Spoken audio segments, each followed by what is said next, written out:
A Copa do Mundo de 2026 não será simplesmente mais uma edição do torneio. Ela simboliza o maior desafio já colocado diante do futebol mundial.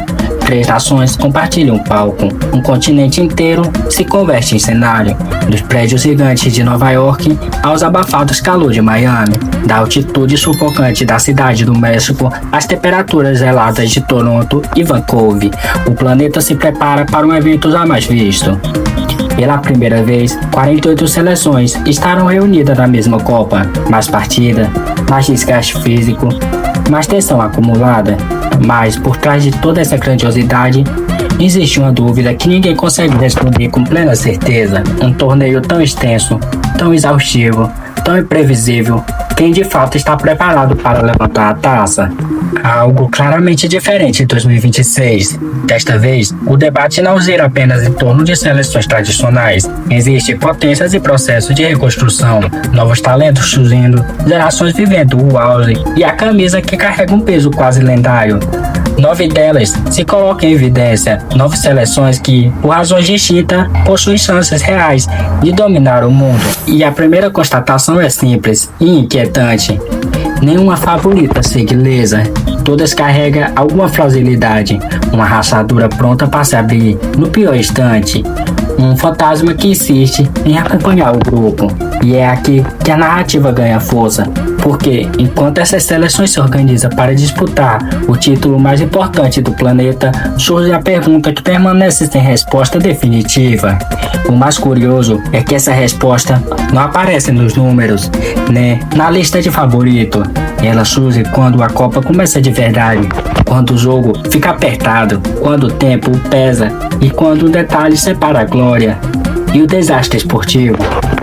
E antes de entrarmos no último desta lista, existe um fator silencioso, capaz de mudar tudo, algo que quase ninguém está observando agora, mas que pode definir o campeão muito antes do apito final. É justamente isso que torna o principal candidato ainda mais intrigante.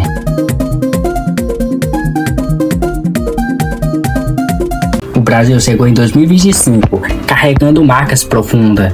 A queda precoce na última grande competição continental, a goleada sofrida por 4-1 diante da Argentina e a instabilidade nas eliminatórias revelaram uma equipe perdida e sem identidade clara. A chegada de Ancelotti não empolgou de imediato. Um empate sem gol contra o Equador expôs dificuldade ofensiva, pouca criatividade e um time desconectado. Dava a sensação de que nova fase começava, cercada de dúvida. No jogo seguinte, porém, surgiu um sinal: vitória por 1-0 contra o Paraguai, gol de Vinícius Júnior.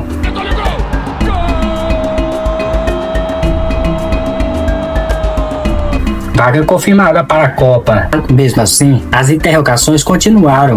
Ancelotti deixou nomes importantes fora. A justificativa foi física, mas o recado parecia outro. Na seleção, só joga quem está pronto, não apenas quem tem status. Foi nesse espaço que apareceu o Estevão, novo, leve, livre de peso e de expectativa exagerada. Sua ascensão passou a representar a renovação, o sinal de um Brasil mais solto, com energia nova e fome de vitória. A equipe passou a insistir entre dois extremos: de um lado, a herança pesada dos títulos e ídolos do passado, do outro, a necessidade urgente de mudança. Ancelotti não simboliza apenas uma troca no comando, mas um processo de reconstrução.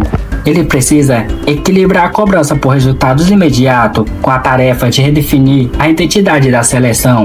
Um elenco dividido, estrelas em queda de rendimento e jovens desesperados por espaço. Tudo isso sob a ansiedade de uma torcida que não aceita o papel secundário. Ainda assim, mesmo em momentos difíceis, o Brasil nunca deixou de ser uma ameaça latente. Se conseguir alinhar experiências, ousadia e o peso da camisa, o país pode não só reencontrar o futebol, mas recuperar seu respeito em Copa do Mundo. A Alemanha surge em silêncio, com orgulho machucado, após 2 Copas consecutivas, caindo, e ainda na fase inicial, a seleção que ensinou o mundo a vencer foi forçada a encarar sua própria crise. Mas a história deixa um aviso claro: a Alemanha raramente desaparece por muito tempo. Musiala se tornou o símbolo dessa nova fase. Wits, Harvey e outros jovens tentam unir o talento moderno com a disciplina tradicional. Os problemas são evidentes, a defesa ainda transmite segurança e o emocional carrega cicatrizes recentes. 2026 representa o limite, ou a reconstrução definitiva, ou o colapso final. A Noruega chegou ao fim das eliminatórias, exibindo uma força que a Europa não via há muito tempo. Rodada após rodada, mostrou que não estava ali apenas para competir. Placar elástico e domínio absoluto.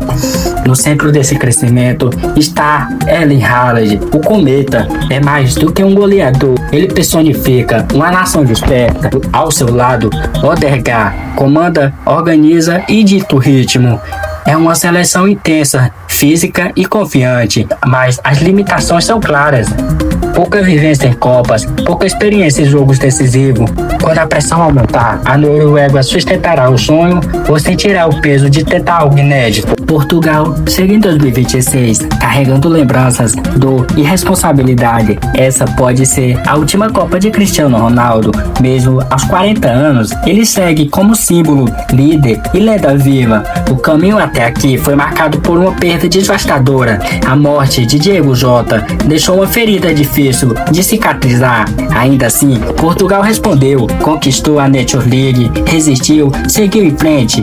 Vitinha e os jovens assumiram o protagonismo. O grupo joga por troféu, mas também por significado. A pergunta é pesada. Portugal conseguirá transformar dor em glória? A França chega a 2026 como uma das seleções mais temidas do planeta. Talvez com o elenco mais profundo do futebol mundial, mas também carrega sombra. Afinal, perdida em 2022, a dependência de Mbappé, um vestiário repleto de estrela e em transições e devastadora. Quando precisa propor, o jogo sofre, o talento é gigantesco, o risco também. Quando o Mundial começar, a França não enfrentará apenas adversários, terá que enfrentar a si mesma.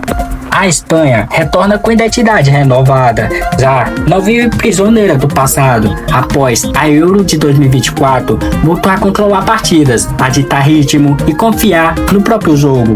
É jovem, dinâmica, difícil de prever, mas a juventude cobra seu preço e a pressão histórica nunca desaparece. A Espanha representa mais do que uma seleção, representa um estilo que pode provar quem realmente voltou. A Argentina chega carregando uma carga emocional que nenhuma outra seleção possui. Essa pode ser a despedida de Lionel Messi. Ele já não resolve tudo sozinho, mas segue como o coração da equipe. A base campeã permanece, a renovação acontece de forma silenciosa. Para o torcedor de 2026, não é apenas o torneio, é um ritual de despedida. A pergunta ecoa pelo mundo. O peso do adeus será por impulso ou obstáculo?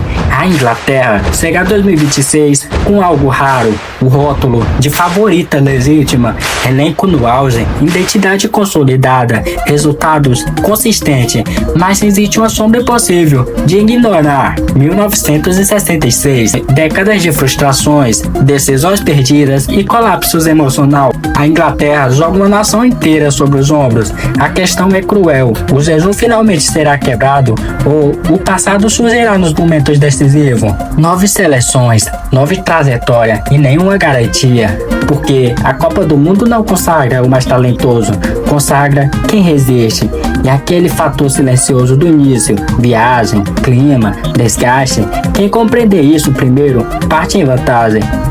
Agora eu quero saber de você.